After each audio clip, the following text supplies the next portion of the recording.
In the Philippines and all over the world, people are saying that democracy is failing, that states are failing.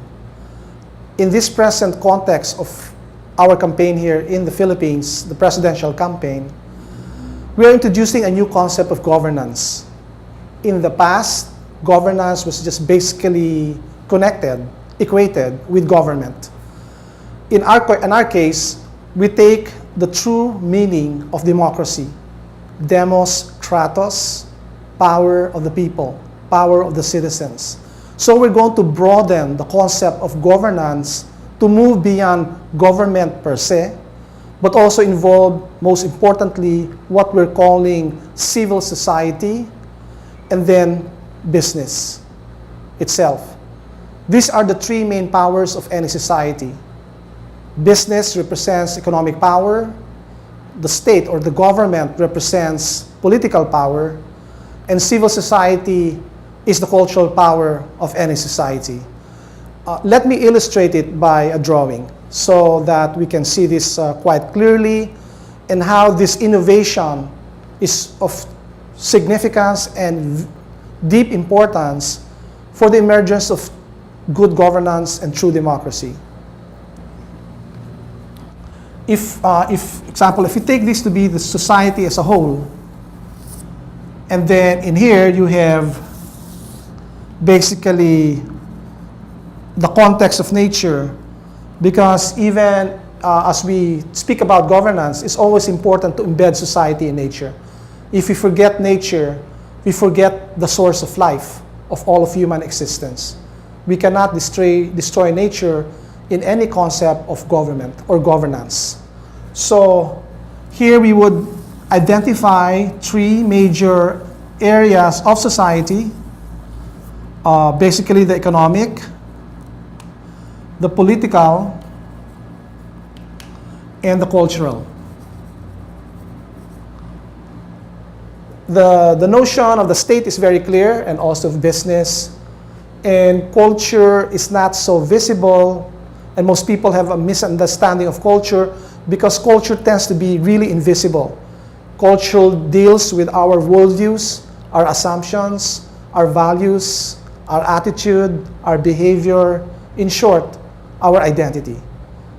So this is very important in the governance concept, because here the key actors here, or the key interests in the economy are business, whether small, medium, large.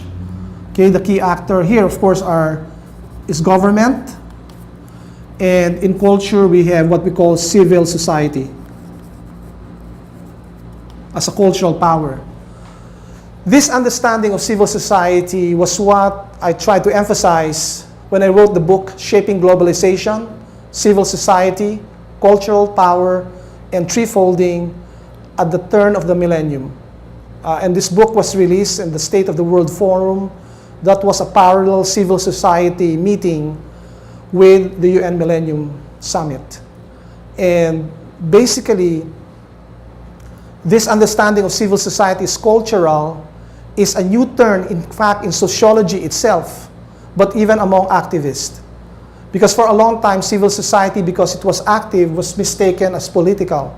No, civil society engages society politically by advocacies from the outside, and also then, if I use another drawing here, another color, okay, it engages, but also business. For example, when civil society boycotts certain products out of business, then it's not running business itself, it's actually affecting the demand for the product. Because demand lies in culture, basically in the realm of civil society, demand in, let's say, in the market, and the political system requires legitimacy if it is to function. If a government has no legitimacy, it cannot function. It's always questioned, there's no trust, people are always going to resist.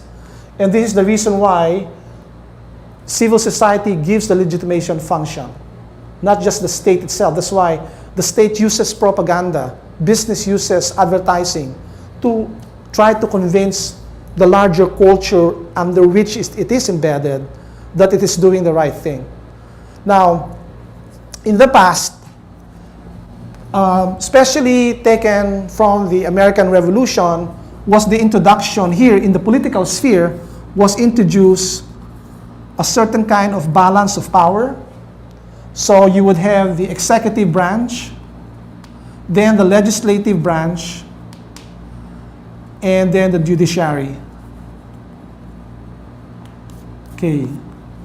So the idea was that to govern properly, to have true governance, you have to have a balance of power between these three.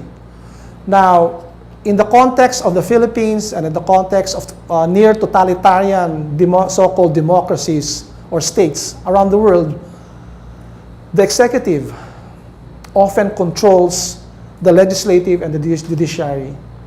In the Philippine context, basically the present leadership of this country, the executive leadership of this country, which we consider as illegal because there was cheating, Arroyo controls the legislative branch of government by payoffs of all congressmen, many congressmen, and then also the judiciary. She's appointed 14 out of the 15 Supreme Court justices.